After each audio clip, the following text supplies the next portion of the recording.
এই হচ্ছে ব্যান্ডেল চার্চ। আমি এখন ব্যান্ডেল চার্চের সামনে দাঁড়িয়ে, তো আমরা এখন ঘুরে দেখবো হচ্ছে ব্যান্ডেল চার্চটা। তো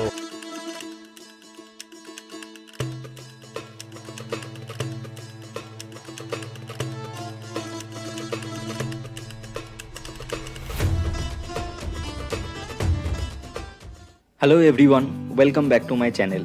আর আজকে আমাদের গন্তব্য হলো ব্যান্ডেল। একদিনে কিভাবে ব্যান্ডেল ঘুরবেন, কী কী দেখবেন, সমস্ত ইনফরমেশান আমি এই ভিডিওর মাধ্যমে তুলে ধরবো। তাহলে ভিডিওটি সম্পূর্ণ দেখুন, আর আমার চ্যানেলে নতুন হলে প্লিজ সাবস্ক্রাইব করে পাশে থাকবেন। হাওড়া বা শিয়ালদা স্টেশন থেকে ব্যান্ডেল যাওয়ার প্রচুর ট্রেন আছে, তো আপনারা খুব সহজেই 1 ঘন্টার মধ্যে ব্যান্ডেল পৌঁছে যেতে পারেন। আমরা এখন কোন্নগর স্টেশনে আছি, তো কোন্নগর থেকে আমরা যে হাওড়া কাটোয়া লোকাল আছে ওইটা ধরেই আমরা যাবো এখন ব্যান্ডেল। সোদপুর থেকে পানিহাটি ফেরিঘাট পার করে কোন্নগর চলে এসেছি, এবং কোন্নগরে দেখলাম যে 10টা 23-এ আছে হচ্ছে কাটোয়া লোকাল, তো ওটা ধরেই আমরা এখন যাবো হচ্ছে ব্যান্ডেল। তো ট্রেন ঢুকে গেছে।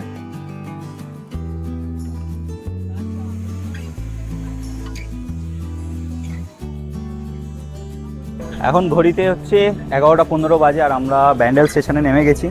তো এখন আমরা ব্যান্ডেল স্টেশন থেকে বাইরে বেরোবো, বেরিয়ে অটো বা টোটো দেখে তারপরে আমরা সাইট সিনের জন্য যাব। মানে 3টে জায়গা আমরা ঘুরবো প্ল্যান করেছি, ব্যান্ডেল চার্চ, ইমামবাড়া আর একটা মন্দির আছে, তো ওই মন্দিরটা। তো 3টে জায়গা ঘুরে আবার বিকেলের ট্রেনে আমরা রিটার্ন করব।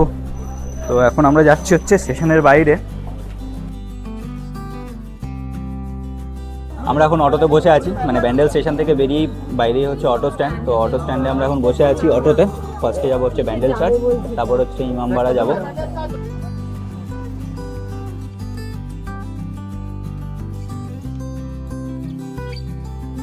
আমরা এখন ব্যান্ডেল চার্চে চলে এসেছি। তো ব্যান্ডেল স্টেশনের বাইরে অটো স্ট্যান্ড আছে, সেখান থেকে খুব সহজেই অটো করে চলে আসা যায় ব্যান্ডেল চার্চ, মাত্র 20 টাকা করে ভাড়া নেয়। এই হচ্ছে ব্যান্ডেল চার্চ। আমি এখন ব্যান্ডেল চার্চের সামনে দাঁড়িয়ে, তো আমরা এখন ঘুরে দেখবো হচ্ছে ব্যান্ডেল চার্চটা। ব্যান্ডেল চার্চ হুগলি নদীর তীরে অবস্থিত পশ্চিমবঙ্গের অন্যতম একটি প্রাচীন চার্চ, যার আসল নাম ব্যাসিলিকা অফ দ্য হোলি রোজারি, যা 1599 সালে পর্তুগিজরা নির্মাণ করে। ব্যান্ডেল চার্চের কোনো প্রবেশ মূল্য নেই, আর এই চার্চ চত্বরে রয়েছে প্রচুর যীশুখ্রিস্টের মূর্তি, রয়েছে মাদার মেরির মূর্তি, এছাড়াও রয়েছে একটি প্রাচীন মাস্তুল।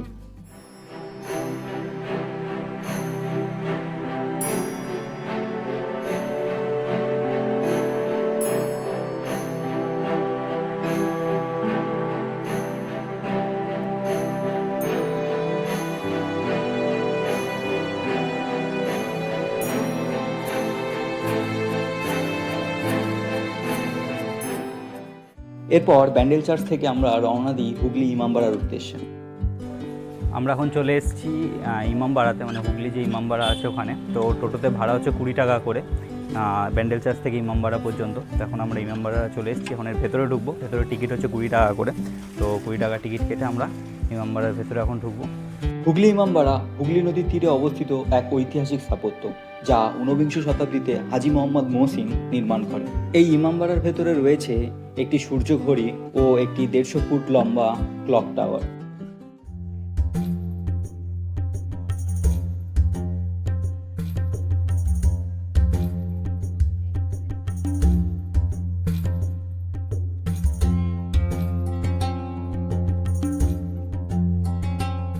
এরপর হুগলি ইমামবাড়া থেকে আমরা রওনা দিই বাঁশবেড়িয়া হংসেশ্বরী মন্দিরের উদ্দেশ্যে।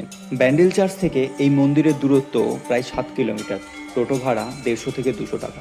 বাংলার আরও এক ঐতিহাসিক স্থাপত্য হলো এই হংসেশ্বরী মন্দির, যা 19 শতাব্দীর শুরুতে রাজা নৃসিংহদেব রায় নির্মাণ করেন।